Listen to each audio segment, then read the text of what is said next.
What happens when a Hollywood A-lister sits down for what should be a routine chat show appearance only to find herself facing accusations that cut deeper than any movie role she's ever played?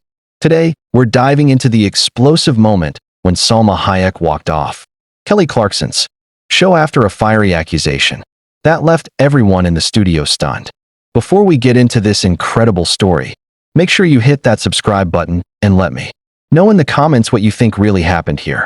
The Kelly Clarkson Show had been running smoothly that Tuesday afternoon. The audience buzzed with the usual excitement that comes whenever a big star is set to appear. Salma Hayek, an Academy Award-nominated actress known for her elegance, intelligence, and deep commitment to her craft, was scheduled to discuss her latest film. Backstage, Kelly reviewed her notes while the floor manager called out time cues. A makeup artist gave Kelly a final powdering while another adjusted a strand of Salma's dark, glossy hair. Salma, dressed in a deep emerald gown that highlighted her striking features, carried herself with the poise of someone who had spent decades navigating the unpredictable waves of Hollywood. But there was something else in her eyes, an alertness, a quiet tension, the kind that only people who know her very well would notice. She wasn't nervous. She wasn't shaken, but she was guarded. Maybe it was instinct, maybe intuition, or maybe she simply felt that today's interview would not be as straightforward as the typical promotional chat. The cameras returned from commercial. Kelly flashed her signature bright smile as she welcomed Salma to the stage, and the two women exchanged pleasantries. Kelly began with friendly questions about Salma's new film, its themes of identity, belonging, and cultural displacement. Salma spoke passionately about the movie, describing how the characters' struggle mirrored the experiences of many people, trying to find their place in unfamiliar spaces. But then Kelly's tone shifted. It was subtle at first, a slight change in cadence that audiences might not immediately notice. She referenced Salma's past interviews about having to work twice as hard in Hollywood because of her background. Salma responded carefully, emphasizing gratitude for her career while acknowledging cultural challenges she had faced. Then Kelly pressed further, hinting at on-set tensions and rumored conflicts. Salma's jaw tightened as Kelly mentioned Marcus Davidson, a producer with a known temper. Kelly brought up alleged arguments, supposed incidents, and whispers from past productions. The audience sensed the shift instantly. The energy in the room tightened, and Salma's composure sharpened. Something was changing, something big. And with that, the interview crossed an invisible line. Salma sat in her chair, posture perfect, but the spark in her eyes had changed. Kelly's questions were no longer about her film or her craft. They were slowly drifting toward rumor, hearsay, and industry gossip that had followed Salma for years. Kelly pressed about an alleged blow-up on the set of Desert Moon, pushing Salma to address a supposed confrontation with Marcus Davidson. Salma maintained her calm demeanor, but even the studio audience could feel her patience begin to thin. Kelly insisted she was just asking questions, but her tone had shifted from warm interviewer to hard-edged investigator. Even Kelly's producers, watching from the control room, seemed unsure of how far she intended to push this line of questioning. The crew exchanged nervous glances, not wanting to miss a major moment, but also sensing that this was drifting into dangerous territory. Salma finally addressed the tension directly. She asked Kelly why the conversation was steering away from her achievements and toward old, unverified rumors that had been repeated over the years. Kelly attempted to defend herself, saying she wanted to get to the truth about patterns reported in the industry. Then she used a phrase that made everyone stiffen: devil-like behavior. It wasn't uttered maliciously, but the implication was unmistakable. Salma's expression changed instantly. The air in the studio grew heavy as Salma repeated the phrase back to Kelly, slowly, tasting each word. Kelly attempted to soften her approach, but the damage was done. She insisted she wasn't accusing Salma of anything. She was simply referencing industry talk. Salma countered that gossip isn't truth, and bringing it up on national television was irresponsible and unfair. The conversation began to spiral. Kelly suggested that people had said Salma's success had changed her, implying she had become more difficult to work with as her fame grew. Salma's frustration finally surfaced.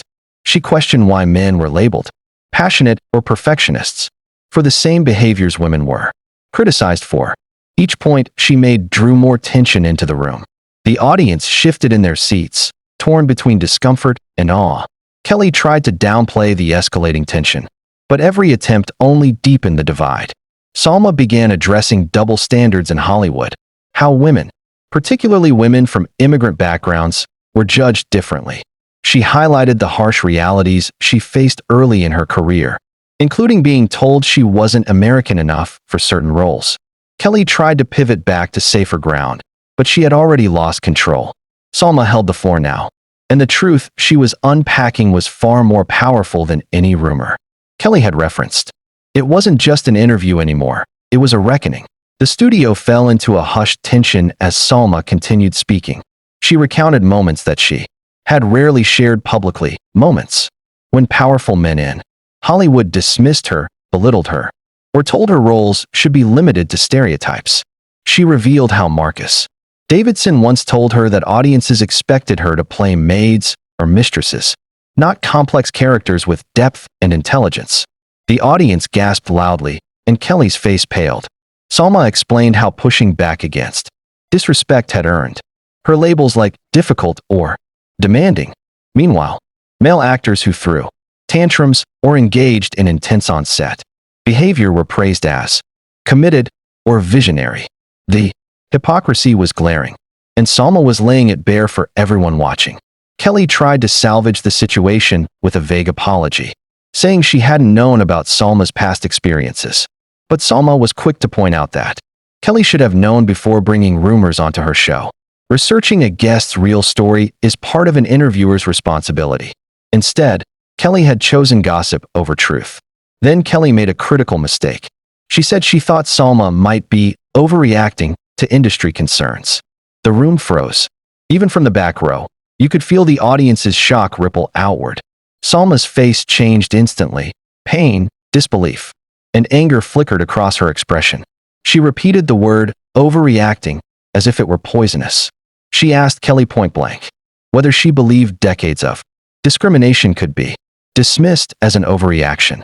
Kelly backpedaled quickly, insisting she didn't mean it that way, but then added that maybe Salma could have worked with people instead of against them. That comment ignited the final spark. Salma stood slowly, her movements deliberate and composed. She confronted Kelly with a calm intensity that cut deeper than anger ever could. She explained that refusing to be disrespected wasn't working against people. It was basic dignity.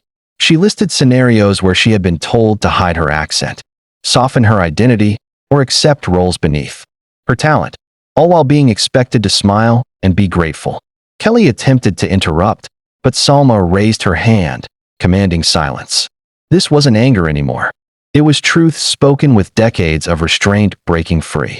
Salma explained that she had come on the show to discuss her work, but instead, she had been ambushed with accusations. She stated plainly that Kelly had reinforced the very stereotypes and prejudices she claimed to be discussing. The audience remained silent, glued to every word. Even the camera operators hesitated, not wanting to miss a single frame of what had become one of the most raw and powerful moments daytime television had ever seen. The interview was now beyond repair. Kelly pleaded with Salma not to leave, urging her to stay and have a real conversation. But Salma explained that a real conversation should have begun from a place of respect. If Kelly had wanted honesty, she could have asked Salma about her journey, the barriers she overcame, the doors she opened for Latina actresses, or the art she poured herself into. Instead, Kelly had chosen gossip disguised as journalism. With steady hands, Salma unclipped her microphone as the entire studio watched in stunned quiet. She explained that while Kelly claimed to respect her accomplishments, respect wasn't a thing you could assert after tearing someone down. Respect was demonstrated through actions Kelly had not taken. Kelly reached out one final time, trying to start the interview over, but Salma simply gave her a sad smile, the kind that revealed not anger, but disappointment. She told Kelly that the damage had already been done. The audience could feel the truth in her words. Salma walked toward the exit, but paused at the edge of the stage. She turned back, not just to Kelly but to every viewer who would eventually witness this moment. She delivered one last message, one that resonated through the studio like a declaration. She said that difficult women were often the ones who changed the world. They were the ones who refused to accept inequality, the ones who demanded respect, the ones who insisted on being heard, even when others tried to silence them. Being labeled difficult, she explained, wasn't a flaw. It was a sign that a woman wasn't willing to shrink herself to make others comfortable. Kelly sat frozen, realizing only now the magnitude of what had happened. Salma walked off the stage with the elegance she had maintained throughout the confrontation, her heels clicking against the floor in a rhythm that echoed through the silence. The cameras stayed fixed on Kelly as she stared at the empty chair where Salma had been sitting. The entire studio felt suspended in a moment that wasn't planned, wasn't scripted, and wasn't going to be forgotten anytime soon. This wasn't typical daytime drama. It was a real, raw display of dignity meeting disrespect and choosing to walk away. The audience was left stunned. The crew was silent. And Kelly Clarkson sat alone, faced with the consequences of a conversation that spiraled far beyond her control. So what do you think happened here? Was Salma right to walk off? Or should she have stayed and tried to work through the conflict? Let me know in the comments below.